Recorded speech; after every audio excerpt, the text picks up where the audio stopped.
You can't come to the funeral, Roger said, his voice sharp with finality when he heard about his father's passing after a long illness. What kind of wife skips her father-in-law's funeral? Despite my objections, Roger stood his ground, and I couldn't grasp why. On the day of the funeral, I couldn't stay away and went to observe discreetly. There, I saw Roger seated with a woman I didn't recognize at the family's side. I was stunned and puzzled, wondering who she was and what was happening. The truth that would soon unfold was even more shocking than I could have imagined. I'm Catherine, 30 years old. I've been married to Roger, a 35-year-old office worker, for 3 years now. We don't have children yet. Roger's work often takes him away, leaving him home only about 3 days a week. During his absences, I immerse myself in drawing comics.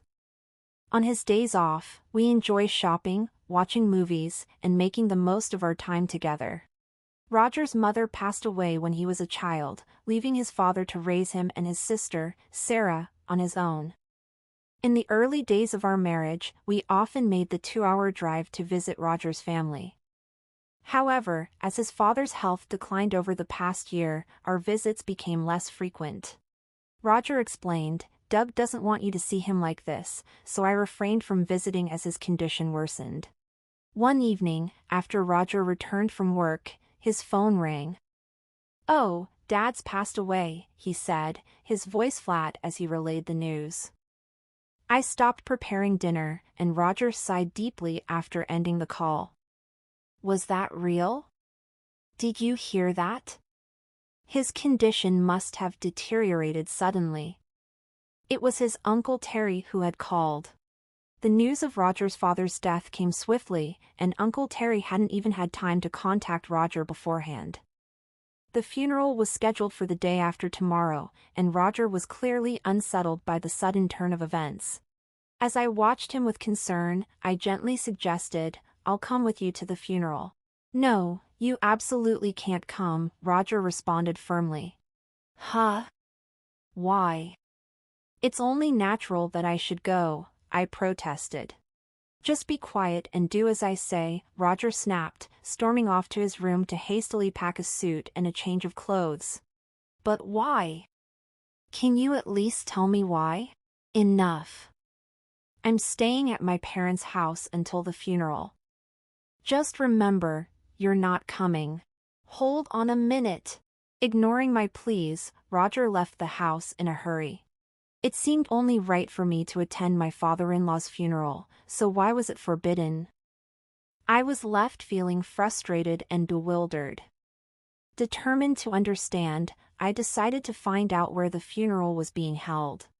I called my sister-in-law Sarah, who I rarely spoke to, but her tone was unexpectedly distant. "How do you know about our father's death, Catherine?" she asked. "I heard it from Roger." It's surprising that he's already contacted you," Sarah said, her voice laced with confusion. Our conversation felt disjointed, but I was too focused on attending the funeral to worry about it. Despite Roger's instructions, I was determined to say my final goodbye. "I understand, but it's important for me to be there," I pleaded. "My father-in-law has passed away. I need to be there." After a brief silence, Sarah agreed, "All right, but you must keep this between us, okay?" She then provided me with the location and time of the funeral but instructed, "Arrive after the service has started and find a seat where you won't draw attention." I didn't fully understand why I was being kept in the shadows, but I managed to arrange bereavement leave from work and prepared to go. Following Sarah's advice, I arrived at the funeral a bit late. To my surprise, I saw an unfamiliar woman seated next to Roger in the chief mourner's spot. Who is she? Why is she sitting next to my husband? In a daze, unsure of what was unfolding, I quietly took a seat in the back row of the venue. As I settled in, I overheard whispers from the seats in front of me. "Is that woman Roger's new wife, Lucy?" one person asked. Poor Roger. His ex-wife apparently left him with divorce papers and vanished, another voice said. I also caught snippets of other murmurs suggesting I might be having an affair or in financial trouble. The shock of these revelations left me feeling weak and my heart raced. I had never filed for divorce, nor had we ever discussed separation. What was this remarriage about? The situation was becoming clearer as I pieced together the rumors. The woman sitting next to Roger appeared to be in her early 20s and frequently touched her noticeably rounded belly, even though her funeral attire was loose. When it was finally my turn to pay my respects, I stood up. The previously hushed atmosphere of the room began to buzz with murmurs. She really had the nerve to show up. How insensitive, I heard as I slowly made my way to the row where Roger was seated. When Roger's gaze met mine, his face went pale, and he looked visibly shaken, but his new wife seemed completely unaware of his distress. I finished paying my respects and, eager to escape Roger's penetrating stare, left the funeral home quickly. I headed straight to City Hall, where I retrieved my copy of the family register. It showed a deregistration indicating that our divorce had been finalized 5 months ago. My hands shook with anger, and my mind felt numb. How could he have filed for divorce and remarried without my knowledge? I was determined to make him pay for this betrayal. Even after several days, Roger did not return home, and there was no communication from him. Hadn't he said he would stay at his parents' house until the funeral was over? I wanted to confront him, but I decided to wait and see what he would do next. Why would he go through a secret divorce and remarry while still living with me? There had to be more to this story. Reflecting on Roger's past actions, a realization struck me, and I quickly turned on my computer. I recalled him typing away at a blog late into the night. As I sifted through his browsing history, I found a blog titled Roger the Dragon King's Wild Diary. The blog didn't show any pictures of Roger's face, but it did feature photos of his car and our home, confirming it was his. As I read through his posts, it became clear that he had been meticulously planning something, and my anger surged with each detail I uncovered. That's it, I thought, hatching a brilliant plan to get back at Roger. I called my sister-in-law Sarah and another accomplice, preparing carefully. I couldn't wait to see Roger's reaction on the day of the operation. On the appointed day, I stood in front of the house Roger shared with his new wife, Lucy. After a while, a delivery truck arrived, and the delivery man began unloading a pile of packages. Lucy stepped out of the house, her voice rising in confusion. "What the hell is this? Whose packages are these?" "Hey, darling!" Roger emerged from the house, his eyes widening in shock at the sight of the boxes. "What's going on?" he asked, leaning in to read the sender's name. As he saw it, he started acting suspiciously, spreading his arms to obscure the packages. Well, of course he would, I thought. With the sender listed as ex-wife Hart, Roger couldn't possibly stay calm. Lucy's voice grew louder. "Ex-wife? What's this about? I had no idea." Roger didn't answer. Instead, he quickly paid the delivery fee of $200. As he turned to face me, hidden in the shadows of a nearby lamppost, our eyes met. "Hey, you, what are you doing here?" "I got your address from your sister, Sarah," I replied. I then turned to Lucy, who was watching us with confusion, and gave her a friendly smile. "Hi, Lucy. I'm Catherine, Roger's ex-wife. I sent these packages. I'm sorry to surprise you like this. Roger filed for divorce 5 months ago without telling me." I showed Lucy our marriage certificate, which took her by surprise. She then invited me inside, suggesting we discuss things without causing a scene outside. Once in the living room, I ignored my trembling husband next to Lucy and addressed her directly. "Lucy, when did you start dating Roger?" "About a year ago. He told me he was single," Lucy said. "I can't believe this," I replied, struggling to process the situation. "That's quite something. So he's been deceiving both of us," I said, noting Roger's casual demeanor. Come on, don't make such a big deal out of it. It's just a misunderstanding, right? Roger laughed, his lack of remorse evident. I was taken aback by his nonchalant attitude.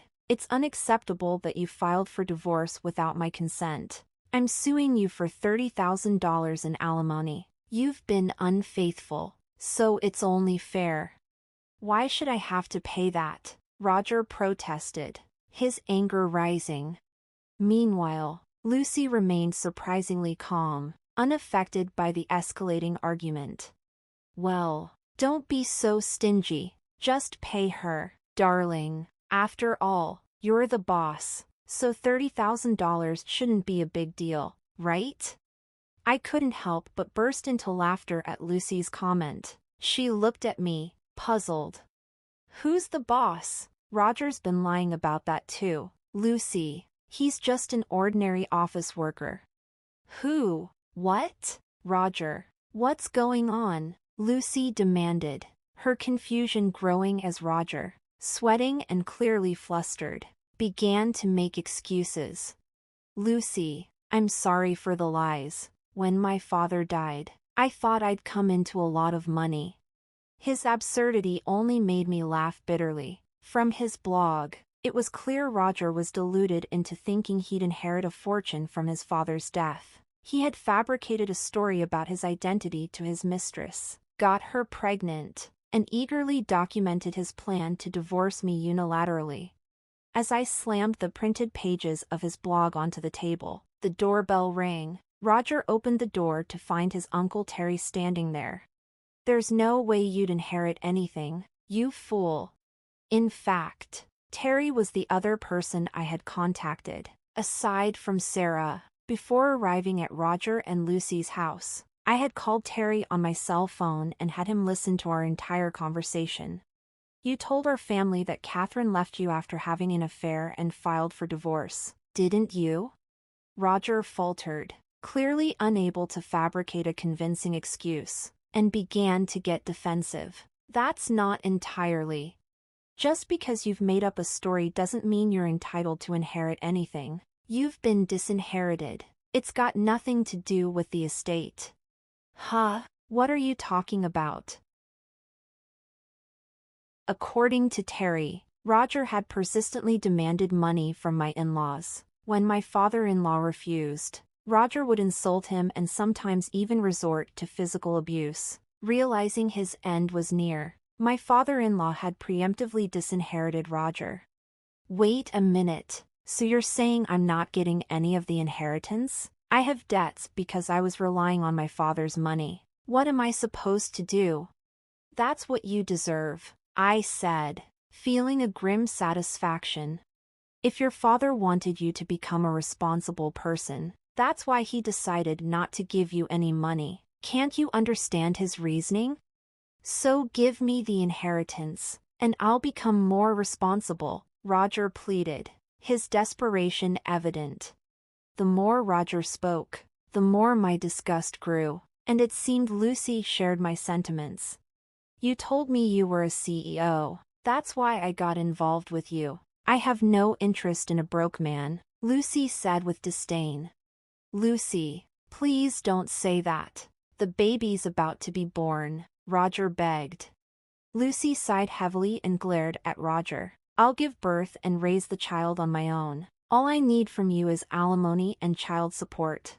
Lucy, please forgive me, Roger sobbed, but I wasn't about to show him any mercy. And you'll also owe me alimony, I added firmly. That's impossible. I don't have that kind of money, Roger said, his voice tinged with desperation. Oh, I got it, Catherine. Let's try again, he proposed, his audacity clear. What? You had the nerve to file for divorce and now you want to remarry? I was incredulous. Please, I'm begging you. We can work together to repay the debt, Roger pleaded. Are you serious? Infuriated by Roger's selfishness, I shook him off and stormed out of the house with Terry.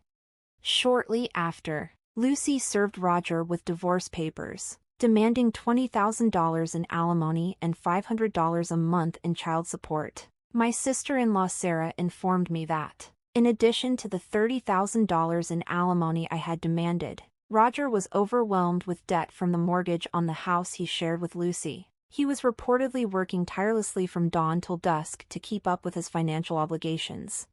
Meanwhile, I was reveling in my newfound freedom. Sarah, who was once my sister-in-law, and I have become close friends, and when she stays over, we have a blast catching up and chatting. To add to my joy, a comic strip I created based on my ex-husband's blog posts has gone viral on social media. I'm thrilled to be preparing it for publication, with excitement building as I brainstorm potential titles for the comic. I'm thoroughly enjoying my new, carefree life.